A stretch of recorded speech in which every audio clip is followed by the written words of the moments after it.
ಈಗ ನಾನು ತೆಂಗಿನಕಾಯಿ ಹಾಲು ಮಾಡುವ ಪದ್ಧತಿಯನ್ನು ನಾನು ಹೇಳ್ಕೊಡ್ತೀನಿ.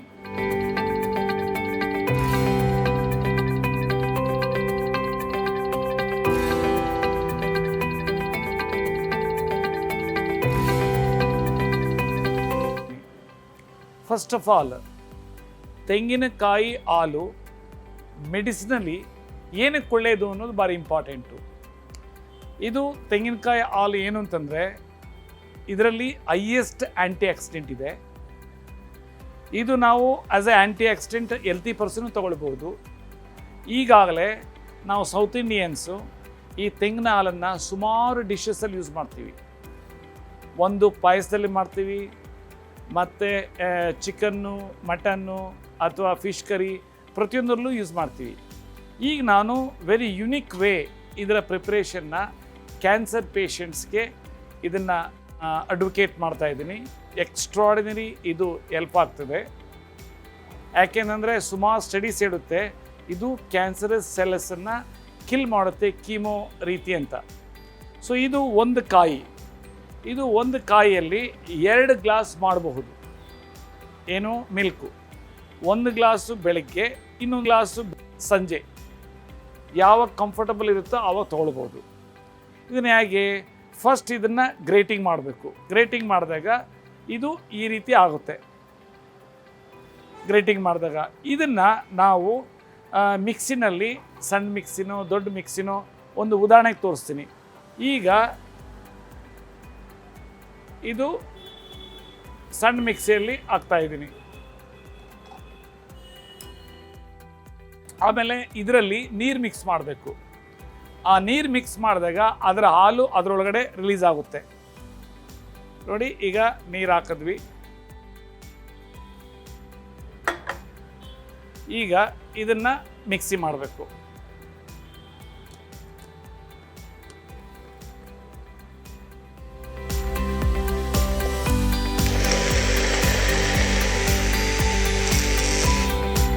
ಇದರಿಂದ ಹಾಲ್ ರಿಲೀಸ್ ಆಯಿತು. ನೋಡಿ, ಇದರಲ್ಲಿ ಫಿಲ್ಟರ್ ಇದೆ, ಕೆಳಗಡೆ ಬೌಲ್ ಇದೆ, ಫಿಲ್ಟ್ರಲ್ಲಿ ಇಟ್ಟಿದ್ದೀನಿ. ಈಗ ನಾನು ಮಿಕ್ಸ್ ಮಾಡಿರೋದನ್ನು ಇದರಲ್ಲಿ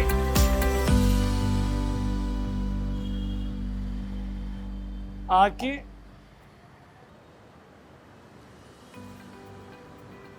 ಈ ರೀತಿ ಮಾಡಿದೆ.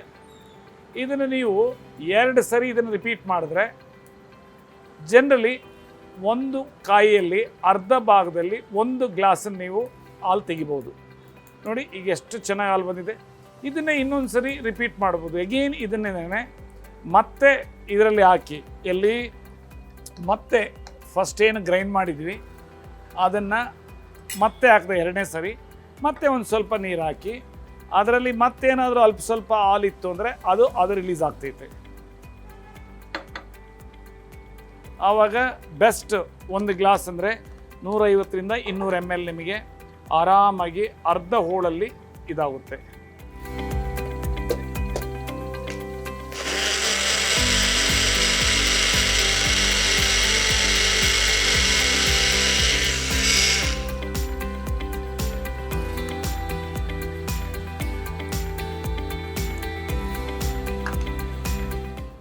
ಇದನ್ನು ಪುನಃ ಫಿಲ್ಟ್ರಲ್ಲಿ ಹಾಕಿ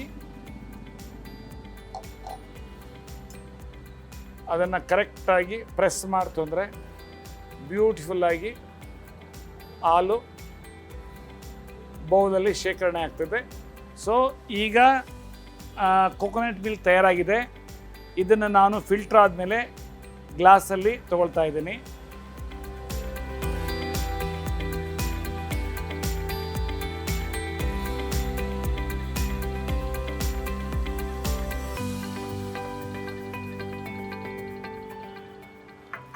ನೋಡಿ, ಇದು one of the most important anti accident ಅಂತ ಹೇಳ್ಬೋದು. ಯಾಕೆಂದರೆ ಇದು ಇಡೀ ವರ್ಲ್ಡಲ್ಲಿ ಕೋಕೋನಟ್ಟು ಎಲ್ಲ ಏರಿಯಾದಲ್ಲೂ ಬೆಳೆಯುತ್ತೆ. ಆಮೇಲೆ ಎಷ್ಟೋ ಜನ ಬರೀ ಕೋಕೋನಟ್ಟಲ್ಲೇ 2 ವರ್ಷ 3 ವರ್ಷವೂ ಜೀವನ ಮಾಡಿದ್ದಾರೆ. ಕೆಲವೊಂದು ಶಿಪ್ಸು ರೆಕೇಜಸ್ ಎಲ್ಲ ಆಗಿ, ಅಂದರೆ ಅಷ್ಟು ನ್ಯೂಟ್ರಿಯೆಂಟ್ಸ್ ವ್ಯಾಲ್ಯೂ ಇದರಲ್ಲಿದೆ. ಅದ್ರ ಜೊತೆಯಲ್ಲಿ ಆ್ಯಂಟಿ ಆಕ್ಸಿಡೆಂಟ್ಸು ಇದೆ ಅಂತ ನಾನು ಹೇಳ್ತೀನಿ. ಸೊ ಈಗ ನಿಮಗೆ ಇದರ ಅರಿವು